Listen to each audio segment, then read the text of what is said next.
Welcome to the pilot episode of He's a Giant, a pod about all things Giants football and all things college football, brought to you by Monte and Sal. Monte, take it from there. Going on, Sal? So this is our pilot episode. Me and Sal have been talking a little bit about this, but essentially we are going to have a Giants podcast based around, NFL draft players and, kind of talk prospects year round. We're going to give you a little bit of each position. You want to go a little bit deeper into that, Sal? Absolutely. So there's a lot of great content and a lot of great pods out there for those of us who consume constant Giants information, not to exclude the amazing information we get out of Spaces every day for those of us who are addicts. But we wanted to do something a little different for you guys. What we wanted to do was talk some Giants football and try to tie it together to something both Monte and I care about a lot and enjoy, which is scouting college football players and seeing who's a good prospect coming up, specifically the kind of guys who you guys might think are good fits for the Giants coming up in the upcoming draft. We have a lot of cool content that we're trying to plan. At least Monty's trying to plan. I don't do the content. He does it. I just do the talking. But we have some interesting ideas. But what we're going to try to bring you guys is information on players we've been scouting and watching, guys that we think we're interested in. And we're going to try to go position group by position group. We're going to try to keep it focused on things that might be more relevant to what our Giants might need in next year's draft. It's a little different than some of the other draft stuff you guys are used to because a lot of that stuff happens after the season is over and as the Senior Bowl is rolling in. We're going to try to do this in real time as the college football season happens, the summer scouting, and we'll go from there. But today we wanted to talk about wide receivers. That's what our focus is going to be, the wide receivers coming up in the upcoming draft. It's a big area of need for the Giants. And we're going to go through 5 wide receivers who we think are at the top of the draft class, at least in our minds. And a couple of guys that we think are sleepers that you're probably not hearing a lot about. But before we do that, I think we want to get a little bit into Giants football. We had some big news happen today, right, Monty? Why don't you talk about it? We did. So, as of today, we're filming this on August 24th. And funny enough, Sal and I were talking a little bit last night, and I mentioned the idea to him about throwing a 6th-round pick at the Arizona Cardinals for, former future Giant to a lot of fans, Isaiah Simmons, linebacker, safety, blitzer, whatever you want to call him, nickel corner. Yeah, anything you need. Yeah. He basically got made a full-time safety in Arizona, and he was struggling in preseason. He was a backup there. And Joe Shane Masterclass threw a 7th-round pick at the Arizona Cardinals, brought over the former 8th pick in the draft, something like that. 8th overall. And, they just declined his 5th-year option, so only, about 3 years later, he comes here and goes with Wink Martindale, who apparently had him ranked higher in Chase Young or Joe Burrow or Justin Herbert, who's his highest ranked player in the entire draft. So yeah. No, I remember. We didn't know each other then, but as Giant fans, I think we all remember that 2020 draft class, and we were just coming off the heels of Daniel Jones' rookie season. He looked like he was very promising, so we were not really in the quarterback market. That was the Joe Burrow, Justin Herbert, Tua class. We needed a left tackle badly, and it was a very good left tackle class. And as everybody knows, we ended up taking Andrew Thomas, who looks like he's going to be the best left tackle in the class, luckily. But we had just won the Chase Young Bowl, and a lot of us were frustrated because we thought we had lost out on the best player in the draft, and he ended up going number 2 to the then Reds. I guess they were the Washington football team at that time. I can't remember what they were at that time. We took Andrew Thomas, but I remember a lot of us were thinking, man, maybe the best player to take here is Isaiah Simmons. He's the best player not named Chase Young in this draft. And, just a total freak athlete at Clemson. Played just about every position you can imagine. Listed as a linebacker, but played a ton of slot, played a ton of safety, rushed the passer. Absolute phenomenon when it comes to athletic testing, something we're going to get into as we talk about other college players, but blew up the combine, had a perfect relative athletic score at the time, a 10, which is a perfect score. Even now, I think he ranks in like the top 5 all time of linebackers who've ever tested. What is he, 6'4", 238, something like that. Yeah, I Ran think a that's right. ran a 4.3 940 at that size, which is just bonkers. Had an insane 10-yard split. I can't remember what his vertical was, but it was off the chart elite, and just he blew up the combine in every way. He's got wingspan. He has everything you can imagine. He's a phenomenal player at Clemson, on a great Clemson team. Ends up going to Arizona, to a team that just didn't know what to do with him. I mean, I think that's the only way you can put it, right? Like every year Yeah, they had to play a different position. They didn't know what to do with him. Then year out, then they draft Zayvon Collins a year later, do the exact same thing yeah. with him. They They did had the same Hassan thing with Reddick. Son Reddick previously. Yeah, it's the Yeah, story of the Arizona Cardinals franchise. right. So here we are, fast forward a few years, and a guy a lot of us were clamoring to take it for overall in the 2020 draft ends up a Giant for a seventh round pick. Just insane value here. This is a masterclass by Joe Shane, any way you slice it. So I'm pretty excited. We spent a lot of time talking on Twitter and Spaces and on the timeline today about how we might see him being used. What do you think, Monty? How would you use him if you're Wink Martindale? How would you align him and use him on this defense? I mean, I would use him as a little bit of everything type of situation. Ultimately, I think Wink Martindale will utilize his blitzing ability over his. I don't know. I don't want to say he won't utilize his coverage ability, because I think his man coverage ability is strong. I think you can line him up on a running back or a tight end, and that's something that we've lacked, and he's definitely going to be a huge part of it.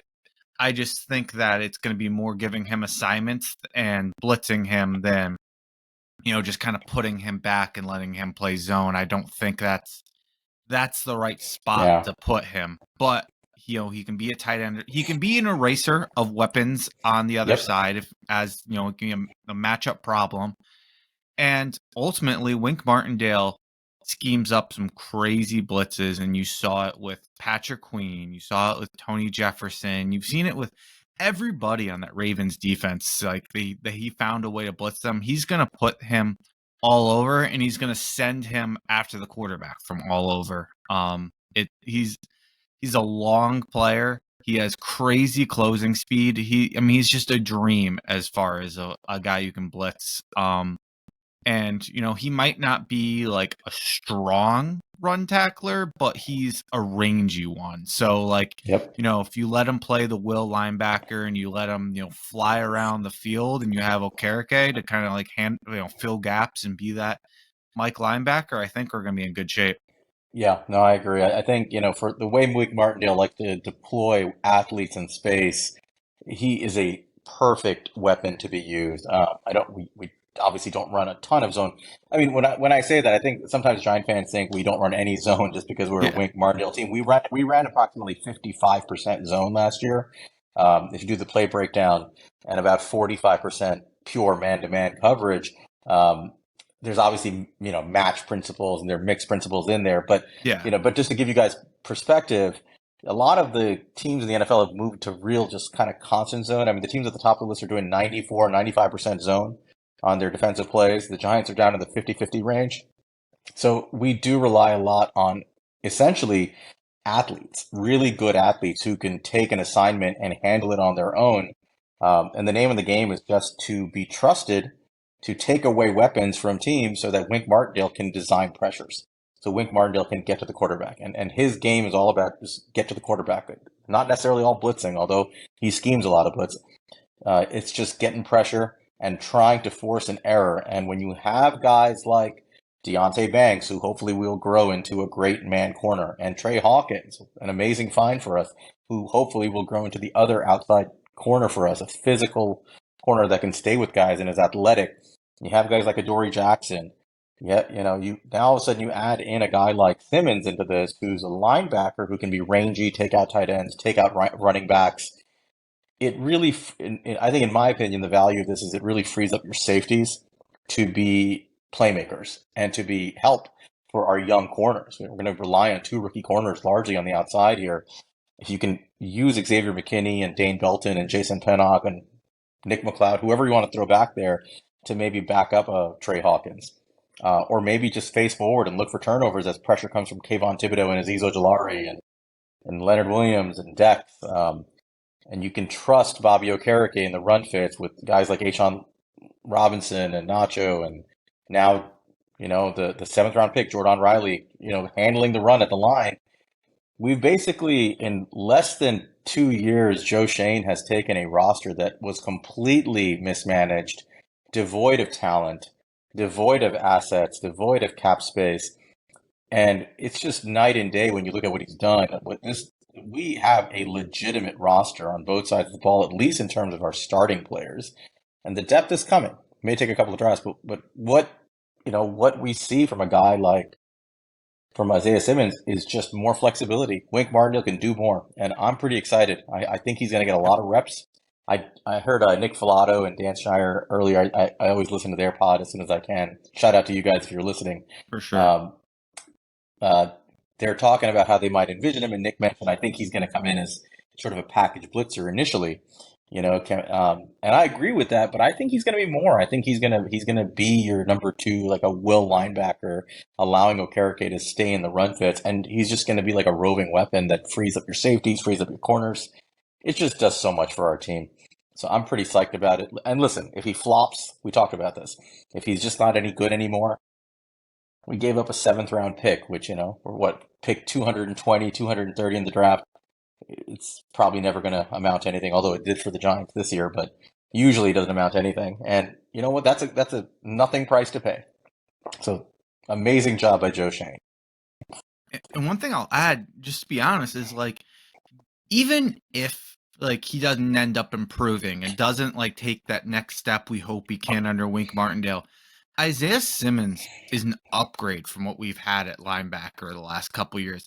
That's not to say that like that's a huge testament to Isaiah Simmons. Like our linebacker's been really bad, but he's an NFL player. He's shown to be an NFL player, and his skills and ability alone make him an NFL player. And like obviously there needs to be some work potentially with motivation, scheme fit, and a lot of factors go into this, but his talent is clear. And unlike guys like Jalen Smith, who's clearly washed that we've been putting on the field, that is not Isaiah Simmons. He is somebody who is an advantage to have on your defense, and we just haven't had that. Yeah, and I think I want to make one last point, and then we should get to the meat of what we're doing here. But I think a point we made earlier when we were discussing this on Twitter, or X, whatever it's called now,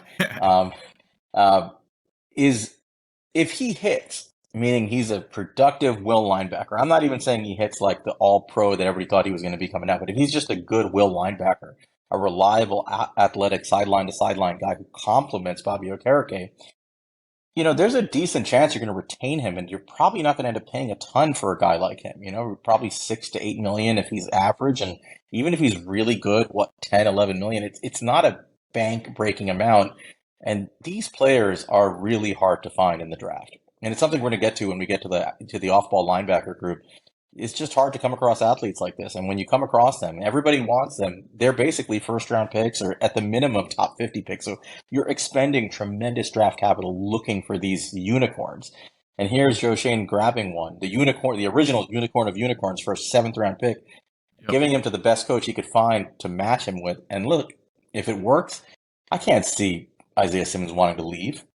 He's going to want to stay here and keep working with Wink Martindale. So just awesome news today. It's just getting better and better to be a Giants fan every day. And off-ball linebackers aren't pricey. We talked about that. So if they want to keep them, that's not going to be something that would kill our cap to do. So yeah, it's just exciting all around. All right. So you want to get into some of this college football talk?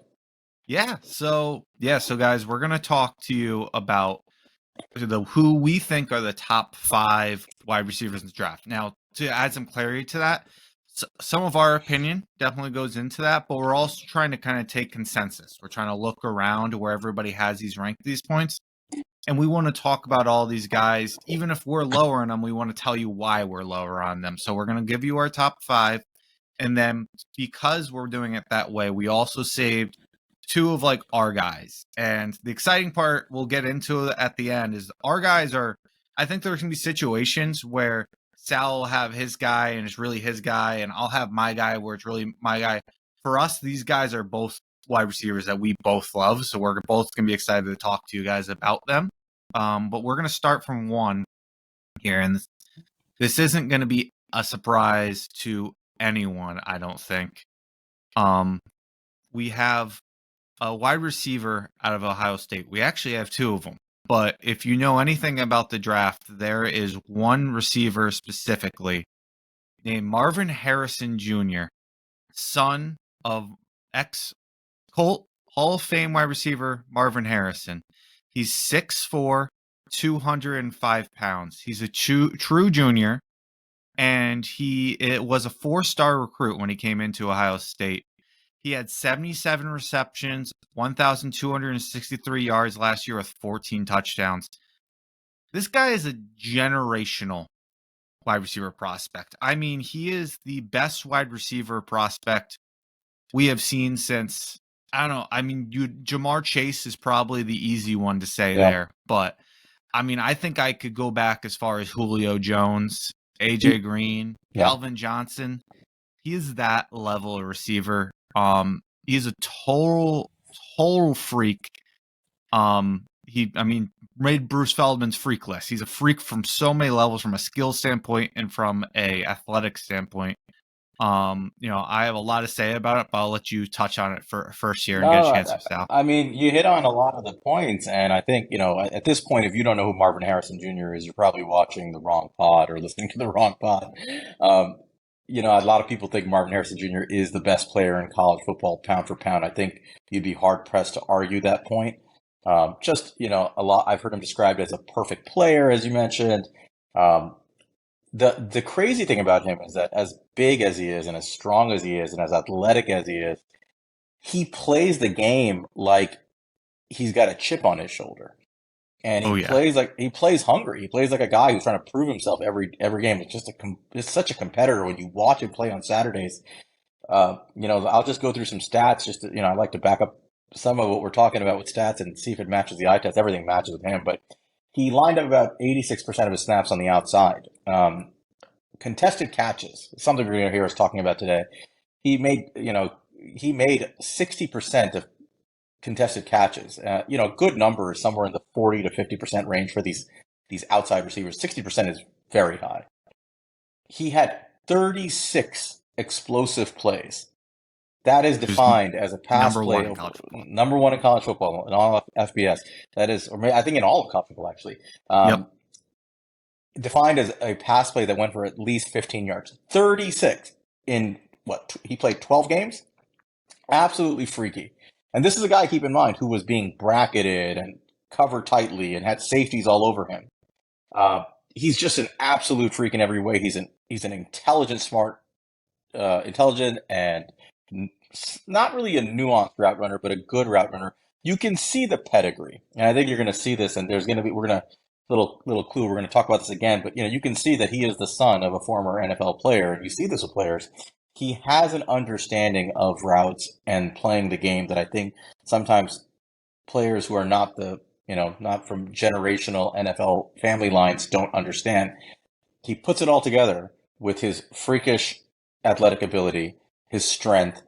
He's a great hands catcher, and his just fierce competitiveness. And the scary thing to me, Monty, is he still has room to grow, because as good of a route runner he is, he's not really like this perfect nuanced route runner. He has room to improve the way he comes out of his stem and some of his route tree. What he's doing is with somewhat incomplete maturation.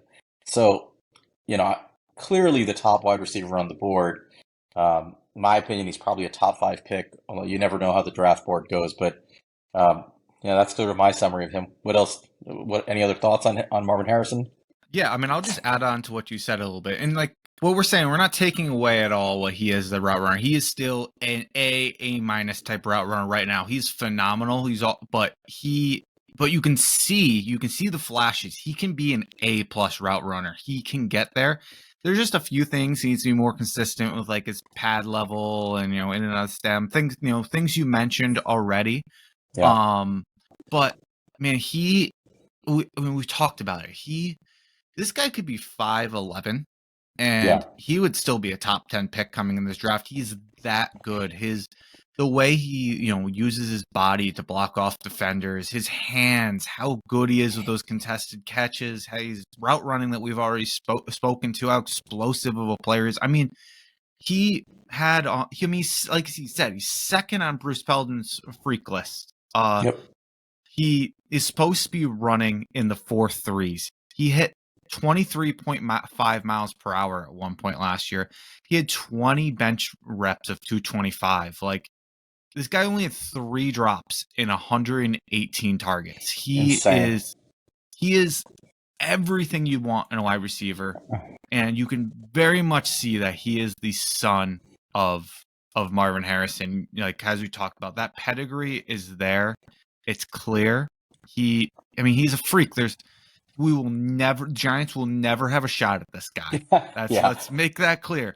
Yeah, but to our friend Jabri, whose agenda, if we're going to get Marvin Harrison, I keep telling him, if we're getting Marvin Harrison, I think we're probably looking at another position if we're that bad.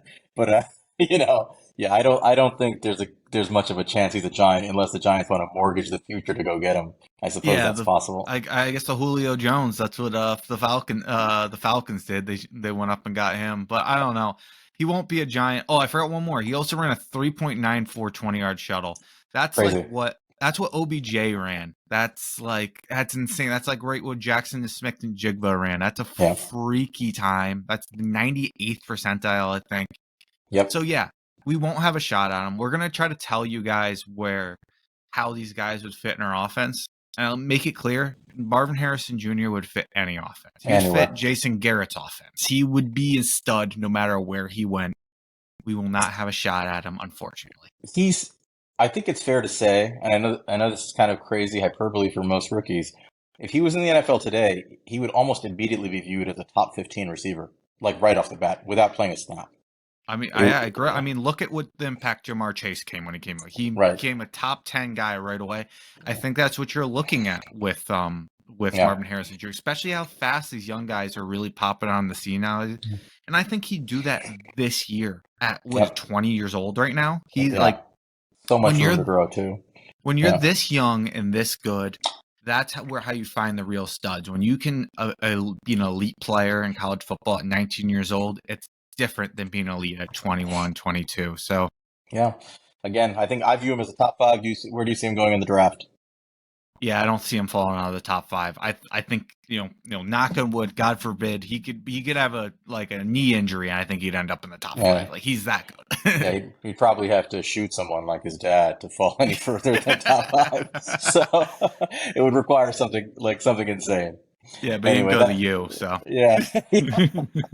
Well, neither did his dad. His dad went to Syracuse. So, Oh, you're right. No, so I was thinking of Reggie Wayne. Yeah, that's right. He learned it from Reggie. You got to blame the youth for everything. Yeah. All right. Is there anything else on who the probable best player in this draft? Nope. I think that's all I have. So, all right. Yeah. We have another one that we want to talk about. If you want to go ahead and intro him. Yeah. So, the next guy, actually the next 2 guys, maybe the next 3 guys are guys who are much more likely to not just be available when the Giants, may be drafting.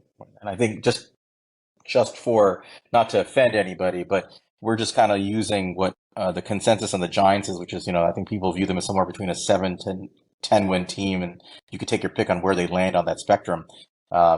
And, generally that means you're either just barely making it into the playoffs or you're just barely missing it.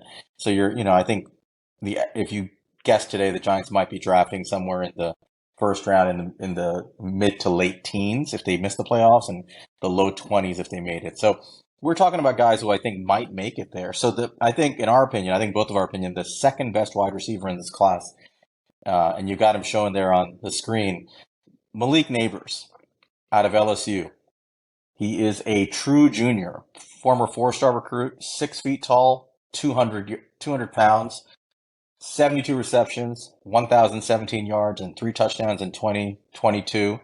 He lined up 60% of the time in the slot, 40% on the outside. So pretty good versatility, played both outside, inside. We talked about the contested catch rate with Marvin Harrison Jr. Malik Nabers was even better, 62% contested catch rate. It's insane. 93% catch rate of all balls thrown his way. Anything above 90% is considered really good. 93% is getting into the elite territory. But that doesn't tell the whole story. I mean, for those who are watching the video, what defines Malik Nabers is just his incredible explosiveness. He is an absolute weapon once the ball is in his hands. He gets the ball, he generates yak. He's physical. He'll run through you. He's smooth as a route runner. He's fast. He's explosive when he has the ball. Believe it or not, he, as productive as he is, he's still somewhat of a project when it comes to his route running. He's a good route runner. I wouldn't call him an elite route runner yet. He still needs some refinement, some work at the stem, selling routes. But despite that, you're watching the film. I mean, he just gets separation. He takes off on guys. He's physical, fast. He's smooth. This is the kind of player that you just want to get him in space. That's the name of the game with this guy and the next guy we're going to discuss. You get him in space, and he is going to be just devastating. And when we say catchphrases like "get the guy in space," we're talking about an offense that that we've gotten used to as Giant fans with Mike Kafka and Brian Dable. Get these guys in space and see what they can do. I think Malik Nabers is tailor-made for this Giants offense. In my opinion, outside of Marvin Harrison Jr. somehow getting to the Giants, Malik Nabers is the absolute perfect target for the Giants if they're looking for a true wide receiver. If you want to call him a wide receiver one, I think he's a wide receiver one going to this draft. Just an incredible specimen, and I think he's just going to get better as he develops a more refined route tree. So what are your thoughts on Malik Nabers, Monte? No, I agree with you. There's another guy we're going to talk about next too. I think Nabers and him are about on the same level, but the difference is I think Nabers has this ability that I could see him developing into a true superstar wide receiver. I feel like there's something that can still be unlocked from Nabers that really, if you followed college football last year and you saw LSU season and Malik Nabers, I don't know if we mentioned or not, but he had 72 receptions, 1,017 yards, and was it 3 touchdowns on the year? And 3 touchdowns is kind of low, and but part of the reason to that is he started off pretty slow on the year. It took some while for him and Jaden Daniel to kind of his quarterback at LSU to kind of really develop a relationship there, and for him to kind of set himself apart as a wide receiver one. They had Butte there still, and he was kind of the wide receiver one going for last year. But over the end of that season, even when you watch it on tape, it's not just a statistical thing. You see Malik Nabers kind of become a different player than he was earlier in the year. I'm just going to read off the stats here. Alabama, Birmingham, whatever, but 7 receptions, 129 yards, 0 touchdowns. Texas A&M, 7 receptions, 69 yards, 0 touchdowns. Then versus Georgia in the SEC championship, 5 receptions for 128 yards and a touchdown against the best defense in the entire country. And I think he was being guarded by Keely Ringo, if I recall, quite a bit in that game. And with he the was safety over the top. Right, and he was destroying him. And I think that was a game where I think a lot of us looked at Keely Ringo and were like, is that man really a cornerback or is he a safety? Because Malik Nabers was destroying him with his lateral agility and his short area quickness.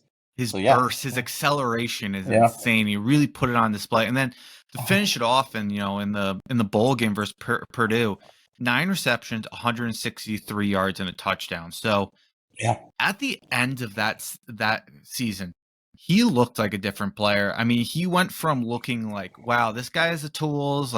He's great after the catch. He is explosive. He has good hands. I can see this guy being the guy to oh, wow, that is the guy. That is a guy. And if he can carry over the wide receiver he was at the end of last year into this year, the only reason he won't have a shot at wide receiver one is because Marvin Harrison's ahead of him. Yeah. But if it wasn't Marvin Harrison, it was any wide receiver from the last 5 years, maybe other than Jamar Chase, he'd have a shot at them. He has that's how good he was at the end of last year. And I think that's a point worth making is that this draft class is so good. It's not just good at the top, but it's deep. And I think at least the top 3 guys in this class could easily have been number one in the last few years. Easily. Yep. That's how good this class is. So I agree. I think Nabers is just, he's an ascending player.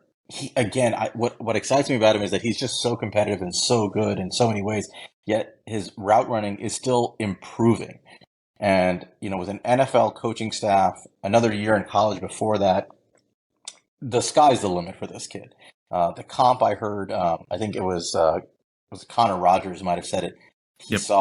saw him as sort of like a version of DJ Moore, Yep. I think, right? And I think that's a pretty good comp, right? Similar size, kind of this like a thicker frame, about 6 feet tall, kind of a slot guy, but inside outside, strong receiver, explosive. I mean, I think that's a fairly good comp. Although I would say what you watch in Nabers, to me, looks like no knock on DJ Moore. I just see more upside with Nabers. I think he has true like top 10 NFL wide receiver potential in him, truly. So I would be surprised if he ends up being a top 10 pick. I can see him battling his way to that area. I don't think he will be. I think the draft class is for other reasons very strong in the edge room, the offensive line, other places that quarterback obviously. But I could easily see Malik Nabers climbing his way into the top 10. If things break right. Yep, I could see it. And the funny thing is, from what I've read about him, I heard he doesn't have like a crazy 40 time, but really, you could fool me when you watch this guy. Looks pretty fast to me. It's just got to be the acceleration, I guess, because it's like watching a sports car. Like the way he comes, just takes off. He takes a turn, he just hits the next gear, and he's just shifting gears as he's running. He starts at one speed and he's just boom, boom, boom as he's going through his route. It's fun to watch, man. He to give you a couple numbers on like what they did have, he actually was 33 on Feldman's freak list.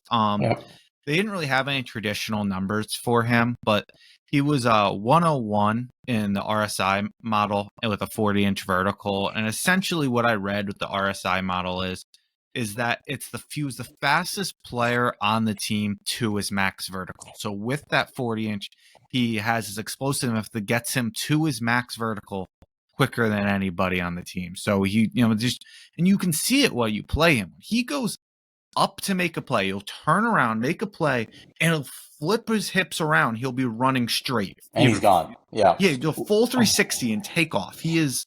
I mean, you can see it in some of the clips you posted here. I mean, he just turns quickly on a dime. Like, look at that. I mean, just a start, stop, boom, turn on a dime. And then once he gets past people with a little bit of running room, he can just be gone. I mean, he's just so explosive. He'll do it midair. Like, it's crazy. Yeah. And then another one he has, I don't really know the meaning of this. I just know it's great from what I've read, is 2,700 peak power for his power clean. So they said that's like an incredible number for a skill player. So he's just a strong guy, and you do see that show up on tape. I mean, he does not get taken down easily. He runs through people. The only other thing I really kind of wanted to mention here, as I was also a stat I saw, was he had 15 receptions on third down last year, 26 targets. So he was their guy. On third down, they went to Malik Nabers. Even when he wasn't the clear stud he was at the end of the year, the whole year, when they needed a play, they went to Malik Nabers. Right, and that's over Kayshon Boutte, so it says something. Yep. Mm-hmm. All right. Anything else on Malik? Yeah, I think that's about all I have. I mean, we kind of got to it. He's a great player who's explosive. He's great after the catch and has room to work as a route runner. But he's a fun player, man. Yep, awesome. I think I can definitely see him on the Giants fitting very nicely in a system with Mike Kafka if he's still here. Certainly with Brian Daboll, where he's just being used in space and explosive. So would love to see him on the Giants. I think he's a realistic target too. Yeah, I guess that's kind of like the one other thing kind of like mentioned with him is that, as doing this as, he's a Giant podcast is where he is a fit. You kind of nailed it. I think like right now he's probably like late teens, early 20s. That's probably about where you see him right now. He could obviously rise. So I'm looking at Trevor. It's funny to speak. Trevor Sikkema just published his big board, his top 150. He has him number 14. So a little higher than I would have thought, but that can rise too. But I think that's about right. And I think Brugler, he posted his today. I don't remember exactly, but I think it was around like 18, 19. Yeah, So so like he's right in around there, there. right in that mid-teens area. So, and he can be. This is the thing is he can rise. If he has another great year, you can easily see him rising. So that's Yeah. him. Why don't you handle the next guy? Similar kind of receiver, but some nuanced differences. And another guy I think would be a good fit for the Giants. Sure. And, we'll go in a little bit why this next guy will be a fit, because you'll find a lot of the same reasonings between Nabers and this next guy for why they'd be fit for the Giants. But the next person that we're going to talk about is another Ohio State prospect, teammate of Marvin Harrison Jr., and that's Emeka. Was it Egbuka? That you Egbuka. said? Yep. So Emeka Egbuka, he was a star this year. I mean, he's from Ohio State. He's 6'1", 206 pounds. He's a true junior. And funny enough, he was a 5-star recruit over Marvin Harrison Jr. He was actually the top wide receiver in that class for Ohio State over Marvin Harrison Jr. He had 74 receptions for 151 yards last year and 10 touchdowns. So what you're going to learn about Ohio State wide receivers is these guys are some of the best coached wide receivers you'll ever come across. I don't know if I've ever seen a school that can develop wide receivers like Ohio State. Like Yeah. we can Specifically talk since Ryan Day took over. Absolutely. yeah, I mean, like we can talk all day about what's wide receiver you based off who they put the NFL and prospects way, but we're just talking about like who is the best coached school Yeah. at wide receivers. It is Ohio State by a large margin. I mean, Brian Hartline is the best wide receiver coach in probably all of football, NFL or college. He get these guys so nuanced, every single one of them, and you can see that with Egbuka. I mean, he is as polished and as nuanced as a route runner as you can possibly find. Like he is as good as these guys who come out. I think the best way to put it with him is he's a get open specialist. Like Yep. he is a guy who can run routes, separate, and then find a soft spot and be there for your quarterback. He will always find a way to make himself available. And that's his best ability. They say availability is the best ability. Well, it's kind of different in this sense. He's available on the field. He is. Yeah, and he is really good after the catch. It got. I maybe shouldn't put it like that. He's really good after the catch in some ways, I guess. He's really good after the catch because this guy doesn't lose even a little bit of speed after the catch. When he catches the ball, he catches it in stride and there is no bearing down. He catches it and he keeps moving. I will say, to what I said, he's really good after the catch. He's not as physical as I'd like him to be after the catch. I think he could be better at breaking tackles, but his production after the catch is so good just because the way he separates and the way that he can keep running after it. But yeah, I mean, I'll let you touch on it a little bit, but he's all around great player. You hit on a lot of it. I mean, just a few notes I have on him. So you mentioned that he's a 5-star recruit. I don't know if he went over his numbers. 74 receptions, 1,151 yards, and 10 touchdowns. He operated out of the slot about 69% of the time. But there's a nuanced stat there, which is he was only in the inside slot about 17% of the time. So they would have these 3-by-1 formations, and he was sort of this number 2 receiver most of the time. He wasn't in line very often. But I think in the NFL, I think a lot of people feel like as a true slot receiver, line just a few yards away from the tackle, that's where he's going to thrive because it's just going to give him more room to work at the stem, right? Two-way routes. The words that come to mind when I watch him, very simple: explosive. He's explosive. His change of direction is explosive. His short area quickness is explosive. He has incredible hands. He separates quickly. Like you mentioned, he's a route technician. He just does everything well. He had a 53% contested catch rate, which is, solid, especially for a guy working out of the slot in traffic. He's just a really good receiver, and he's a phenomenal athlete. I don't know if you mentioned the baseball thing. I think if I'm not mistaken, I think he was like an elite childhood baseball player or something. Yep. So, great athlete, great player, explosive. this is the kind of player I can see Brian Dable just salivating over, getting his hands on this guy. What came to my mind, we talk about like comps, and I didn't hear this before, but you and I talked a lot about this previous wide receiver class, and obviously the two big guys in our minds were JSN, his teammate at Ohio State, and Jordan Addison. I see elements of both of them in his Yep. game. I see that the sort of like the intelligence and the nuance route running and the soft spot in zones and catching away from his frame of Jordan Addison, but the explosiveness and the short area quickness of JSN. So, like to me, he's sort of like this perfect maybe a strong word, but this outstanding combination of the best traits of Addison and JSN for people who want to just get a perspective.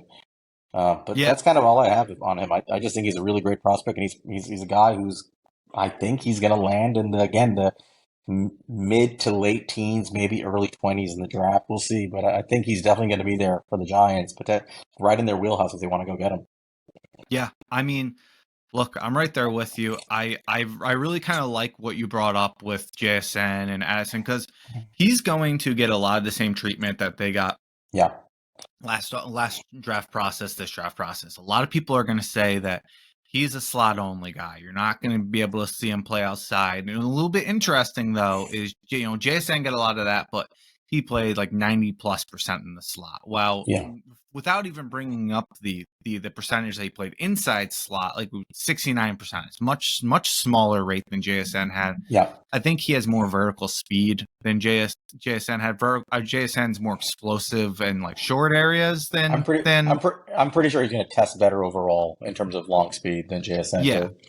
I agree, but he's definitely in that mold. I mean, and size wise too, was 6'1", 205. I mean, I think that's right in with what you saw from JSN. That's right in what you saw from like a Justin Jefferson, who got a lot of that same stuff where he was kind of looked at as a slot only guy, and they didn't think he could do it in the NFL. And I think these guys are in today's NFL are going to kind of prove that if you have that type of size and that type of explosiveness and you're that talented at a route runner, you can play wherever you need them to. So I'm a big fan. To the point you said, yeah, he was a 2011 national champion in the pitch and run contest for baseball. I mean, he was a kid, but he's an athlete. Yeah. Yeah, dual sport athlete. Can play whatever. And one thing I will mention as well. One thing it hasn't come to fruition. We really haven't had the situation to take advantage of it, but I do think that you see a lot of trips of Joe Schoen takes to Ohio State, and I keep in mind that Brian Hartline was a guy who played under Brian Dable in Miami, a guy who Joe Schoen drafted over there in Miami. Yeah. So yeah, there's a connection. I think that there's an idea where, there is a coaching tree that came a little bit from Brian Dable, and he probably likes how they work with these guys. I mean, who doesn't? But yeah, I think these guys really clearly fit the type of offense we want to run here. We want. They said it themselves. Shane was. When he's picking out wide receivers for Dable, he wants guys who can separate. That's the most important trait. That's something that Nabers does. That's something that Egbuka does even better. Nabers a little bit better after the catch, which is also important for us. And Egbuka's not quite as good after the catch. You gotta pick what you want there. But they are both similar in that. And I think they both are kind of going to be what the type of receiver that the Giants look for. They'll work with whatever skill set they get their hands on, but I think in a perfect world, one of these two guys are like exactly in the wheelhouse of what they're looking for. They're just refined and NFL size and everything you really kind of want. I agree. All right, let's go on to we have two more guys in our top five. Then we want to get, I know we would love to get to our sleepers. So I'm going to move through these two a little bit faster. But I think they're definitely worth mentioning. And just keep in mind, there's a lot of lack of consensus on who the exact top five are. These are the top five that Monte and I kind of looked at. We looked at about, I don't know, maybe 10 guys, and we said these are the the guys that we think are the top five worthy of talking about, that we think will likely be viewed as top five. So number 4 on our list is another true junior, Xaiver Worthy. He's a true junior out of Texas, 6'1". He's listed at 172. I don't think he's 172. He's probably more like 165. 6'1", I would say 165. True junior. He was a 4-star recruit. Last year, he had kind of an underwhelming year. He had a lot of receptions. He had 60 receptions, 760 yards, 9 touchdowns. Good year. But as a freshman, as a true freshman, 62 receptions, 981 yards, 12 touchdowns. He broke every single Texas record there was for freshman receivers. Every single one. He was blowing up.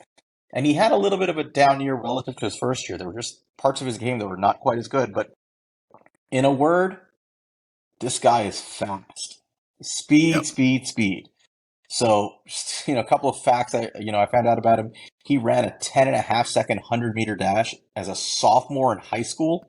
Yeah. This is ridiculous. Like you're getting near like Carl Lewis territory as a sophomore in high school. He is a track athlete. The guy is a burner, and he does everything fast. It's something we've heard spoken about, and we've seen it. He runs fast into the break. He runs through the break quickly. At the catch point, he's moving fast. He catches the ball, and he just keeps going. He's fast. Everything is fast about this guy. He is just a speed demon. I've heard him compared to Jalen Hyatt. I think he's a much more refined route runner and technician than Jalen Hyatt. But the speed is comparable. It's sort of for Giant fans who now see it. It's Jalen Hyatt's speed with a little bit better route running is how I would describe it. Some of his production did fall down a little bit last year. That could have been for a lot of reasons.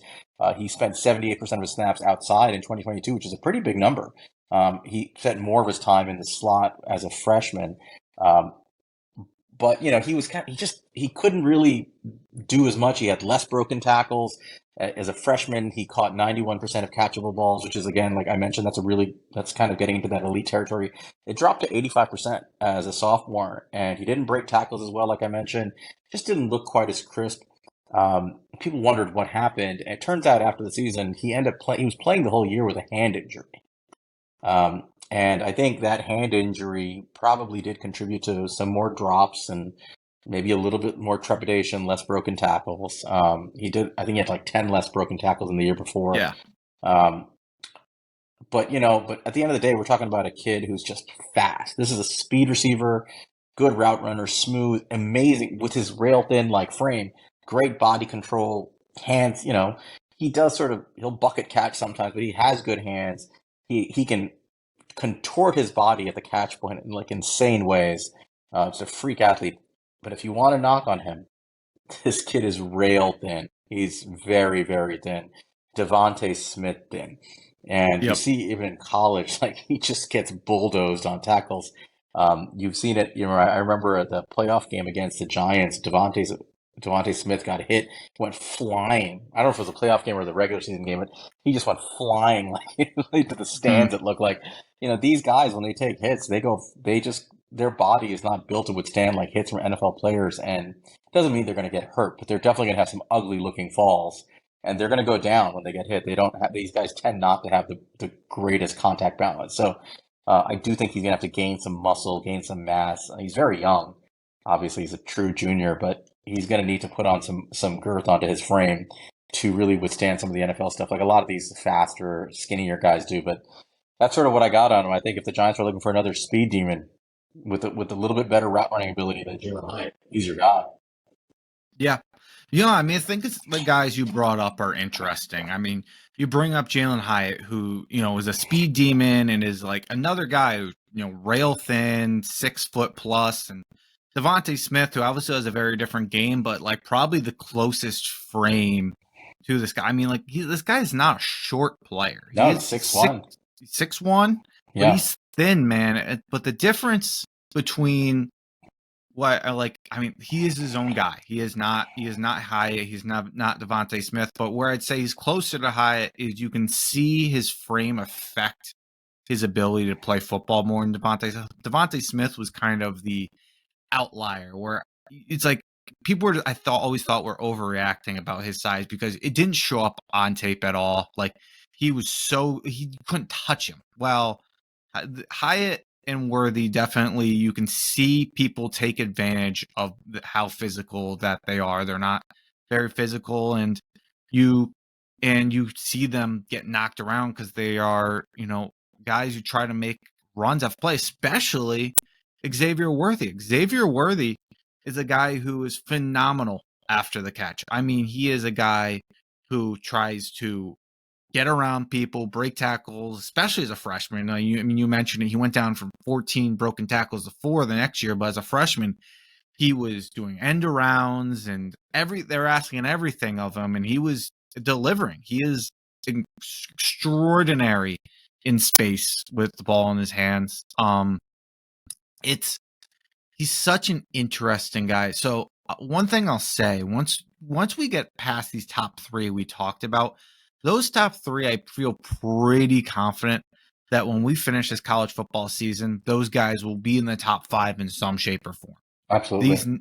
These next 2 guys, they could fall out.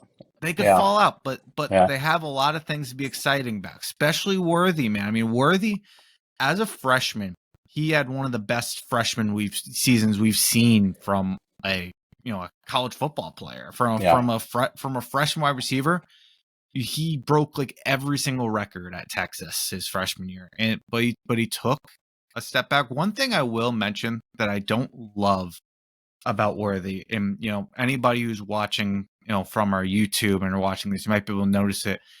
I was watching him, and he makes a lot of basket catches, man. Like, I wouldn't call him a body catcher necessarily, because he definitely has shown the ability to go up and get a football. He's done it on many occasions, but I feel that his default of basket catching it worries me a little bit. It's just something to keep an eye on. Yep. It's like in the situation where it's like, even if he's like, there's nobody within 15 yards of him, instead of just sticking his hands up and catching the ball, he'll just basket catch it. I'm like, that's not a good, it's not a good tendency to have. And he has some focus drops and things like that. Drops are not an issue for him. So, something to keep an eye on for sure. I'm not saying it's a huge problem, but the only other thing I'll say, and I'm, like you said, great route runner. Really good at selling double moves. He's uses good head fakes. I think he has room to grow in it. But his movement ability helps him become a better route runner. He relies on his athleticism a little bit, but he's definitely improved. I think improved last year noticeably as a route runner. Even though his stats went down, I think that was the one thing that did improve. And I did notice he put more on tape as a route runner last year. Yeah. I agree. One to watch, I think. We'll see if he bounces back from his, quote, down year in his true sophomore year. Yep. Why don't we get into our last of our top 5 guys, and we'll try to move through them quickly and then just bounce into our sleepers, man. Why don't you take the last guy? Yeah, man. So we have one more guy, and this was an interesting choice for us because we were kind of going through who we were going to do for the 5th. And ultimately, we went with Odunze, and this guy is a wide receiver from Washington. And I don't think if you asked me or Sal, we would have picked this guy as our top 5. Yeah, I was just going to say that. We have our concerns about him. I honestly might have put one of our guys from our guys into this if I was picking, but he is on almost everybody's list. You'll find him somewhere in the top 5. Some people are lower on him than others, but people are pretty high on him. I mean, so Odunze, 6'2", 217, or he is. Sorry, I'm gonna say or 6'3", 217. He's a true senior. He could have declared last year, but he went back to school, and he was a 4-star recruit. He was, a Gatorade Player of the Year in Las Vegas. Mm-hmm. He's an interesting player, man, because as much as his production shows he's a good player, I mean, like that's clear. He had 75 receptions for 1,145 yards and 7 touchdowns. Outside of the 2 Ohio State guys, I mean, that's the best production of any of these guys going into this year that are coming back to college. And he is a true X wide receiver. I mean, he is a big guy who is, what you look for size and athleticism wise, and he has production to match. The one thing that really concerns me about him, he had a 25% contested catch rate. And for a guy of that size who's kind of supposed to win with contested catch, 25% is really bad. I mean, you want that typically to at least be in like the 40s. I would say higher for a guy like him too. Yeah, for him, 50s to 60s, but you at least want it in the 40s. And look, he had only 343 yards after the catch, which is not that high. When you turn on the tape, like, I don't see a guy who is not making contested catches. Like, he has the ability to do it. I don't see a guy who can't like run after the catch. He has the ability to do it. But finding consistency with that type of thing is going to be big this season. He needs to show that he can be a contested catch guy in my mind. And if he does that, he could move up this board, and he has the production already. He's a good football player, but for somebody with his skill set, I think I really need to watch his contested catches. And honestly, to be fair, I need to do a bigger, deeper dive on it. I really need to kind of see why these contested catch rates are what they are. But what do you have on it, Sal? No, not much else. I'm gonna close it out by saying it was 25% contested catch rate in 2022. That was an improvement. He was only 16% contested catch rate in 2021. So this is not like a 1-year fluke. He just, the numbers don't like him. I think it was Connor Rogers who said that. Like he's not a data darling. But when you talk about projection, he's got everything. He's got the size in terms of his height. His wingspan is enormous. He's a big, strong kid. He's fast. He's going to end up running like a 4.4 something, most likely at the combine, Reportedly a 4.34. That's insane, Yeah. He's fast. He's big. He's strong. He's got a big wingspan. He's got production. I mean, he's got a lot of production now. Now, that was the most productive air offense in college football last year. Michael Penix, his quarterback, I think, led the FBS in yards and touchdowns, if I recall. So it was a pass-happy offense. And you could say pass-happy, but I think they were just really good. But like you said, there's just something about the contested catch stuff that, at least on paper, is a little bit bothersome when you're trying to project out a guy like that, who in the NFL, he's going to have to win against, big cornerbacks who are running with him, shoulder to shoulder. He's not going to be able to run away from those guys that easily. So you're going to have to win those 50-50 balls. And if you've got a guy winning, 20, 30% of them, they're not going to get the ball. So that's a big concern. Now, if he bumps his number to like the 50% range this year, I think he easily slides up into first round consideration. Right now, I think on Trevor Sycam's big board, he's at 40, which I think is about right. He's sort of like an early second round pick right now, but he's easily somebody who can slide in the first round. And just for completion's sake, I didn't mention it, but he had Sycama had Xaiver Worthy at 31 on his big board, which I think is about right. So these are guys who are like borderline first rounders, early second rounders.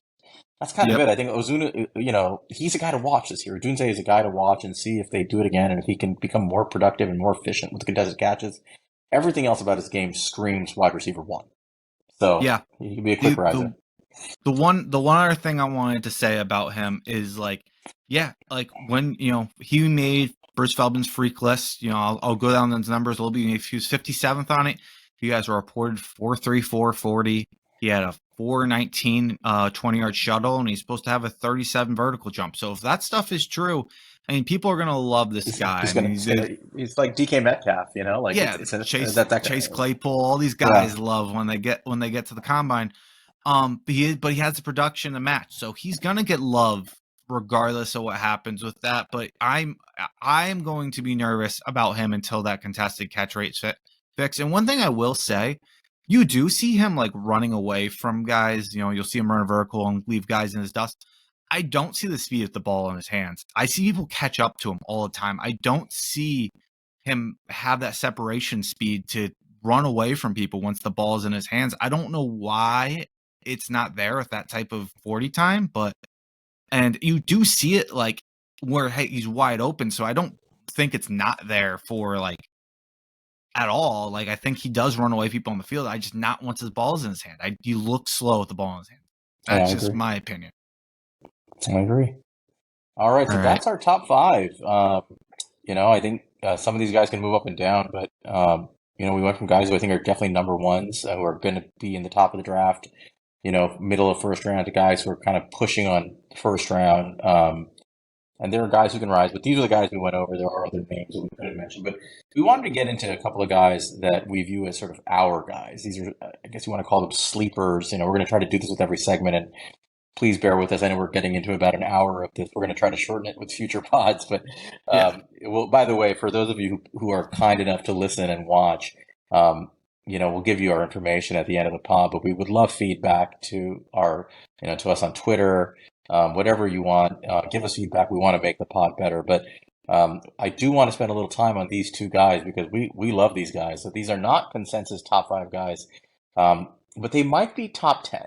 And they're risers and they're guys with upside. So I'm, just to give you guys some background on this, I like my receivers kind of boring.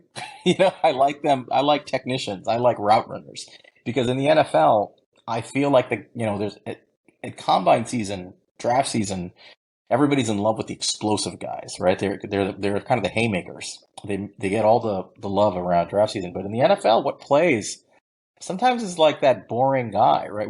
I don't mean like bad receivers, but I mean guys who are just really technically sound route runners, guys who find like soft spots in zone, present a big target for their quarterback. And the kind of yak they generate is not necessarily like running away from guys, but physical guys who work their way through contact and drag guys for 5-6 more yards. I think that really plays well in the NFL. So along those lines, my guy is, you see him on the screen now, Moose Muhammad III. He's a redshirt junior from Texas A&M. If the name sounds familiar, he is Muhsin Muhammad's son. Musa Muhammad, legendary wide receiver from the Carolina Panthers.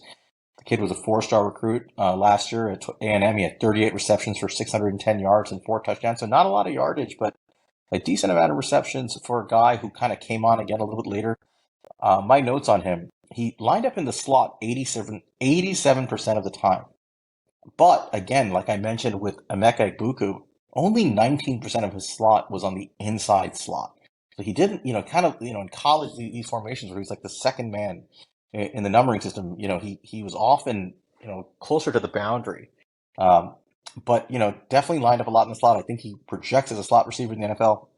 But he's not a burner. He's not explosive. He's not going to wow you. I don't think this is a guy who's going to blow up the combine. I can see his RAS being like a 7.5 or something completely, uninspiring. But what he is just a phenomenally nuanced route runner. He finds spaces in zone. He runs his routes so well. Like he has a smart release. He gets out of his release very easily. He knows how to accelerate and decelerate well. He gets to the stem of his route tree, and there's just like no wasted movements. He dips his shoulder. He accelerates into the break. He does little things to present a target for his quarterback, and he gets open. And there's a nuance to his game that I think is something you tend to see again with these sort of legacy players, right? His dad was a wide receiver in the NFL. He plays the game like he has inside knowledge of route running, which he clearly does. So while he's not an explosive athlete, this is a guy that I think is going to have a long NFL career. I don't think he's a wide receiver 1, but I think he's a wide receiver 2 type of guy on his upside, predominantly from the slot, but kind of a big slot, 6'1", 205, strong kid, really good route runner, kind of a quarterback's best friend type player. So that's my guy, Moose Muhammad III. Somebody I'm going to be watching this year to see if he puts a little more wow in his game, but I don't think so. I think he plays the game the way he plays it. Any thoughts on him, Monty? Yeah, I mean, I'm right with you. I mean, like I said early in the show, both these guys we're talking about are both guys we love, and I'm right there with Sal where I love a guy, just a polished wide receiver. I love just a route running, nuanced wide receiver. I will take that over the athlete any day of the week. And man, I do think that I would not rule out this guy being a great wide receiver in the NFL. It would be in the slot, I think, but Yeah. you've seen guys like Amon-Ra St. Brown just take over it with just being a great wide receiver and not being a great athlete. You've seen it with Keenan Allen, and this guy, the way he understands leverage, the way he uses his feet, how good his hands are.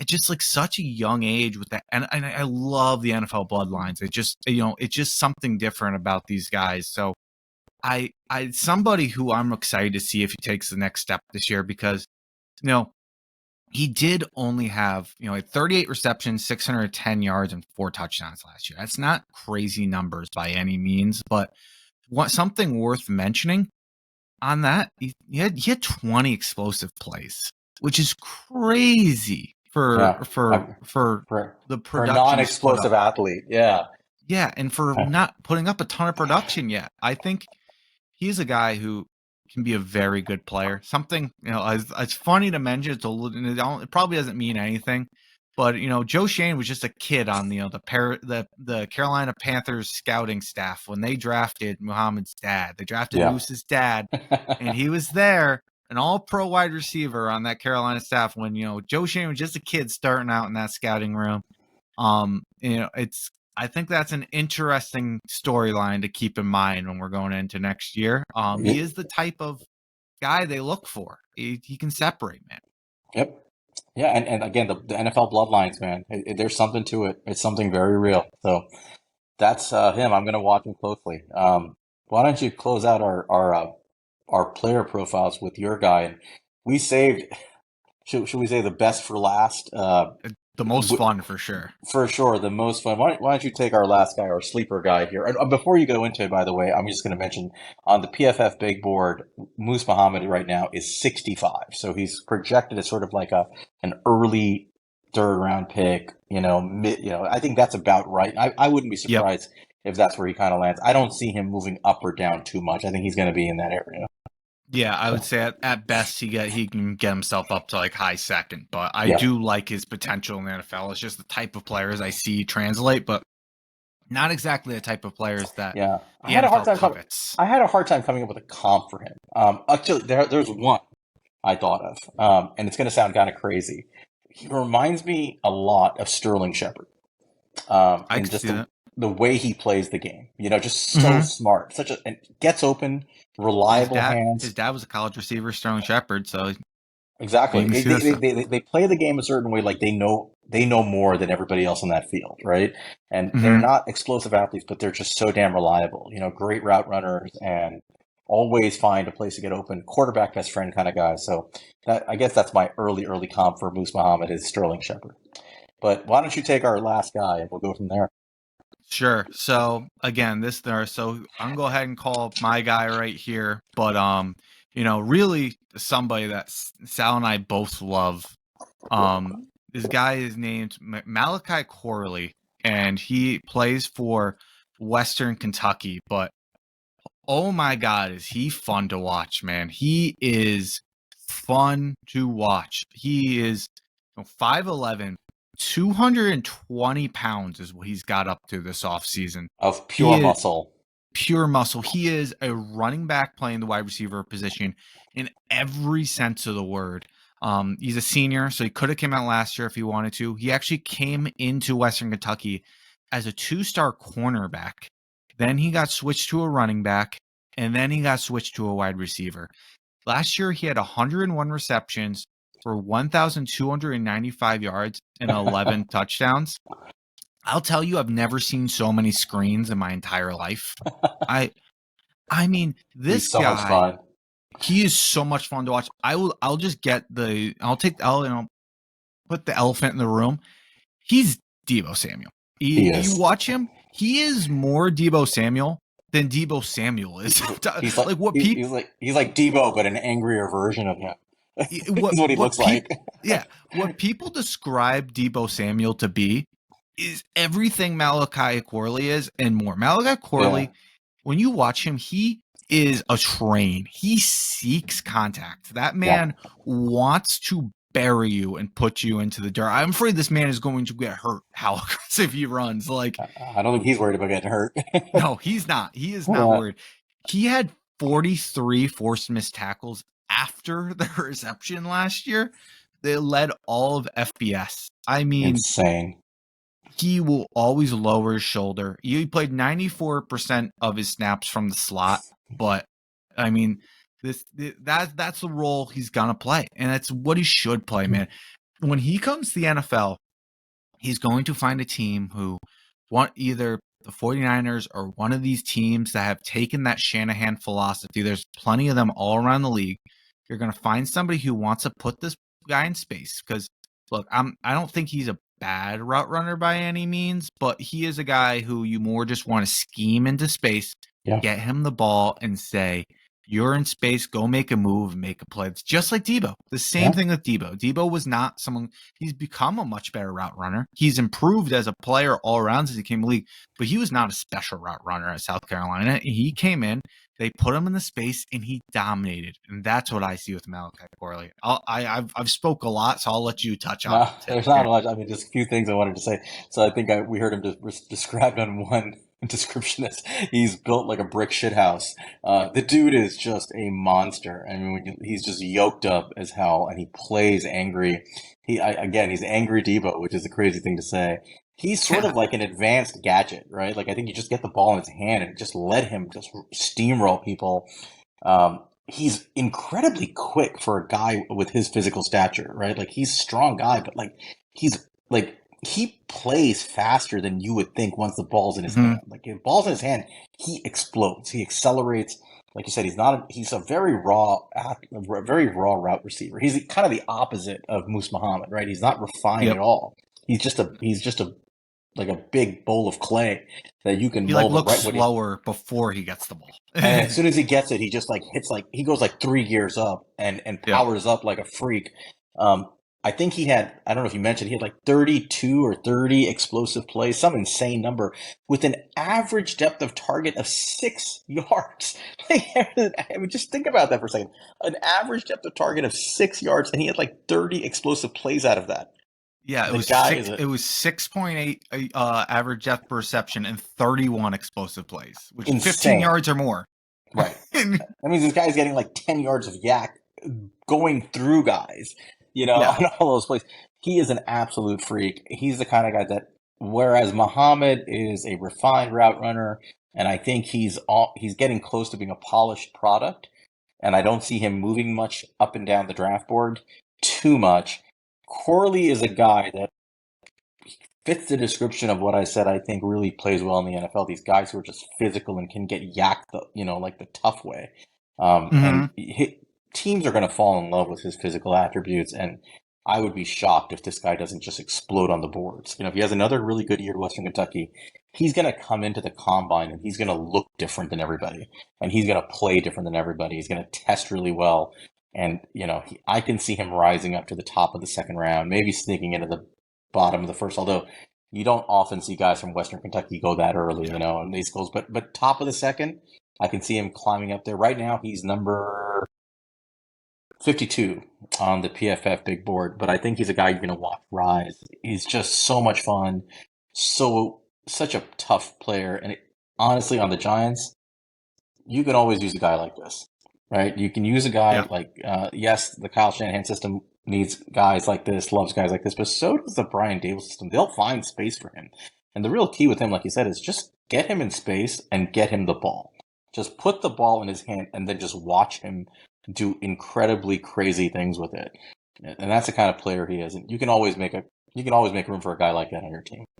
Yep, and I mean, you look at it with what the Giants did going and get Wan'Dale Robinson, and we'll see what happens with Wan'Dale this year. If Wan'Dale lives up to everything the Giants wanted him to be, maybe we don't have as much of a need to get a guy like Corley. But if he doesn't, and this injury has derailed him at all, Corley is everything they wanted in Wan'Dale Robinson and more. This guy is. Every year there's somebody that gets that Debo comp, and Wan'Dale got some of it because of former running back. We got another guy, Tony, who got some of that because he's just who he is. This guy is a real deal. He is that Debo comp. He truly is. And I'll just, he was 81 in Feldman's freak list.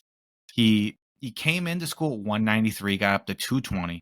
He hit 23 miles per hour in the GPS. He's running a 4.43 40 right now, 4.08 vertical, and he benches 355. Jesus Christ. Yeah. Just a monster. He's going to blow up the combine. And he's going to rise. And the thing about his game is, forget about the competition in Western Kentucky. His style, it translates because It does. it's not, there's nothing fancy to it.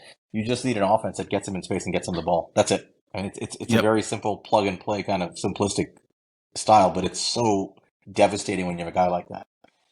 And- the only other thing I would say, the last thing I would say about him, unfortunately, and I was mentioning this to you yesterday, I can 100% see the 49ers trading Deebo Samuel as they sign Brandon Ayuk to a long-term deal, collecting back some of the picks that they lost over the years, and then just drafting this guy in the second round. He'd be a perfect fit for them. Yeah, it would be like it would be such a Kyle Shanahan thing to do, to take this kid. He is so good, man. I'll say I've just and a couple more things on him just because I love him. One thing I mentioned, he had like 1,300 yards receiving, 975 yards of that was after the catch. So insane. Like 70% of it is after the catch. Is nuts.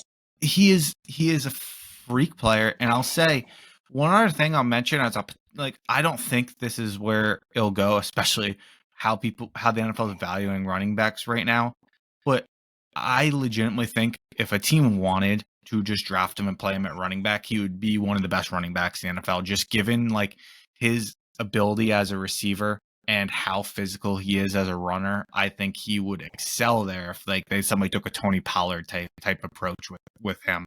I don't think they should, but I'm saying he could. Like that, using him that way. Yeah, he is a wide receiver that could be a great running back. Like he Absolutely. is like people say Christian McCaffrey is like a running back who could be a very good wide receiver if he switched. That's the same on the opposite end. He really could be a good running back. I truly believe it. He's a fun player. I recommend every one of you, especially who are not watching this on YouTube, go look up Malachi Corley highlights, and you'll have a blast. I promise you. All right. Well, that is an episode. Sorry, we went a little bit longer than we had anticipated, but bear with us. It's our first episode, and we wanted to get these 5 top receivers and our 2 sleepers in. We hope you guys enjoyed it.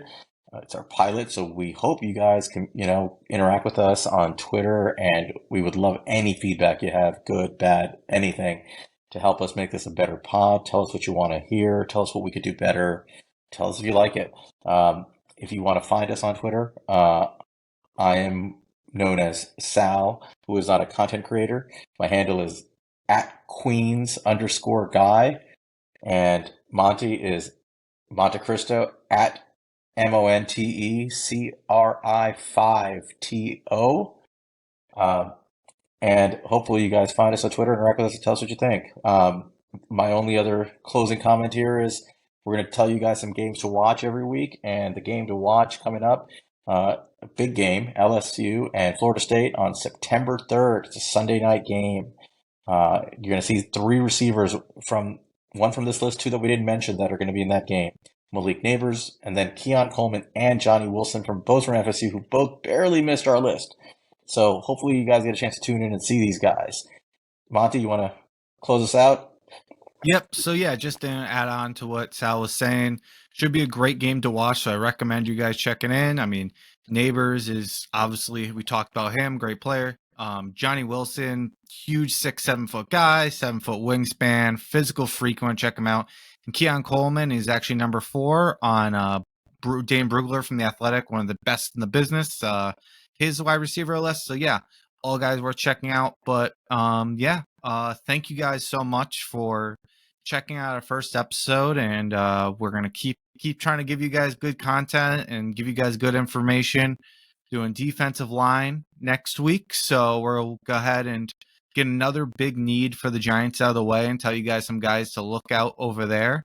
But yeah, be sure to subscribe to us on YouTube at He's a Giant.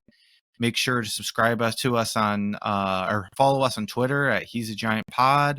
Like, subscribe, give us 5 stars if you're listening on a podcast, review us, all that bullshit. But again, guys, thank you. We'll see you next week. See you next week.